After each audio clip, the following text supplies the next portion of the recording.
I now give the floor to the distinguished representative of Pakistan. Thank you, Madam Chair. My delegation aligns itself with the statements delivered by the G77 and China and the OIC. We would like to thank the Secretary General, OHCHR, and Special Procedures for presenting their reports in the committee to enrich our deliberations.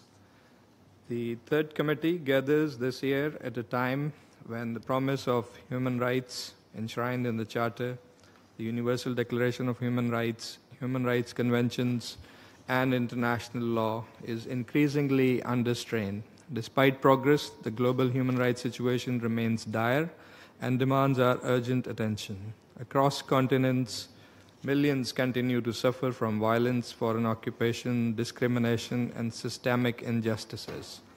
Conflicts, old and new, deprive communities of their fundamental freedoms, while inequalities, poverty, and the denial of economic, social, and cultural rights continue to fuel instability and despair. At the very foundation of the international human rights architecture lies the right of peoples to self-determination. This principle, enshrined in the Charter, reaffirmed in the human rights covenants, and recognized in numerous resolutions of the General Assembly and the Security Council, is the basic right upon which the enjoyment of all other rights depends. Yet, decades after its universal acceptance, millions remain deprived of this right. The people of Palestine have for generations faced dispossession, blockade, and the use of excessive force, all in clear violation of international law. Today, the humanitarian catastrophe in Gaza has exposed the costs of denial of the right to self-determination. The international community must act decisively to end these atrocities, ensure accountability, and deliver on the long-denied promise of an independent, viable, and contiguous state of Palestine based on pre-1967 borders with Al-Quds, Al-Sharif as its capital. Madam Chair, the plight of the Kashmiri people is also emblematic of this tragic story. For over 7 decades, and especially since India's unilateral and illegal measures of August 2019, Kashmiris continue to live under repression, denied freedoms, and subjected to arbitrary detentions, enforced disappearances, demographic engineering, and sexual violence against women. Just like the Palestinians, the Kashmiri people also await the fulfillment of UN resolutions that guaranteed their right to self-determination. We urge the United Nations, in particular the Security Council, to uphold its own commitments to ensure accountability for ongoing violations and to enable the Kashmiri people to determine their destiny through a free and impartial plebiscite under the auspices of the United Nations. If the international community fails to uphold its commitments to the people of Palestine and Kashmir, the credibility of the human rights system will remain gravely undermined. Madam Chair, another grave threat to human rights is the alarming rise of Islamophobia. Across various regions, Muslims face hate speech, discrimination, stigmatization of their beliefs, and attacks on their places of worship. Islamophobia has become institutionalized in some societies, fueling division and exclusion. At the initiative of OIC led by Pakistan, the General Assembly designated 15th March as the International Day to Combat Islamophobia, and the Secretary General has lately appointed his Special Envoy of Islamophobia. These are important milestones. We call for the adoption of an action plan by the UN to counter the scourge of Islamophobia. Equally corrosive is the deliberate spread of disinformation.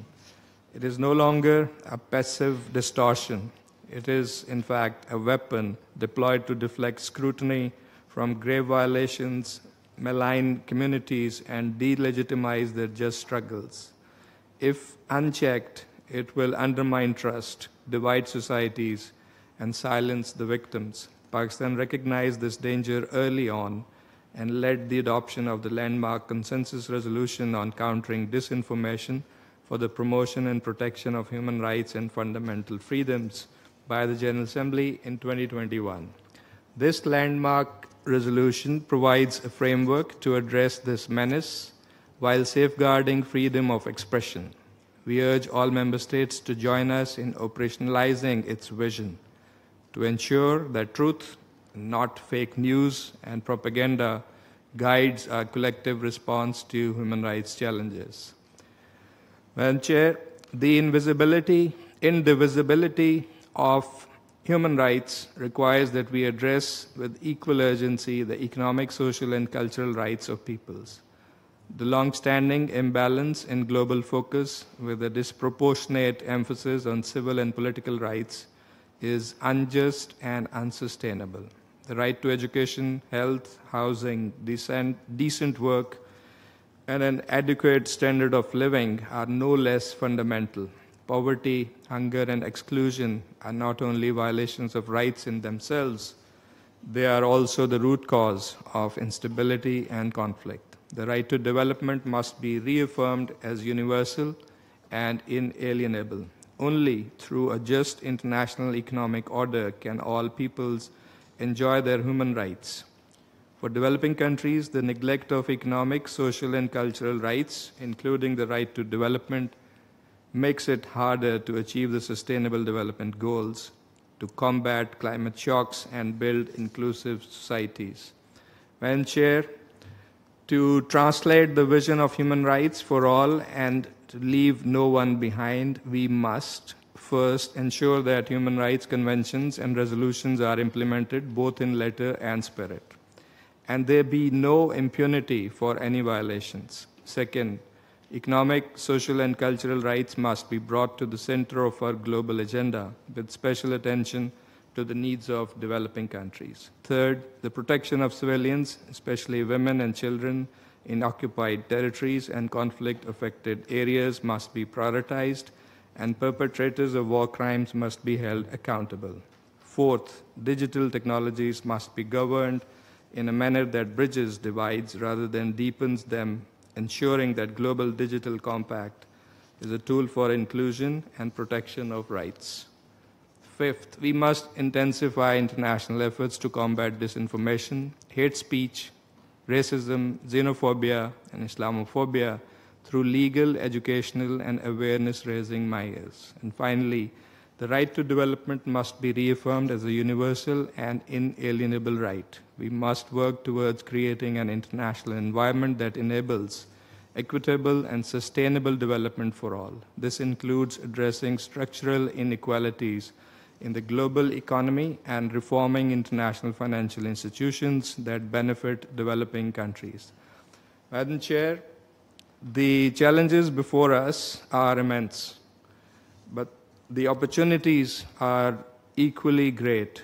It is our collective responsibility to seize them and transform the human rights landscape for our common good. We can do that by enhancing international cooperation and reaffirming the Charter's promise that all peoples everywhere shall live in freedom, dignity, and equality. I thank you.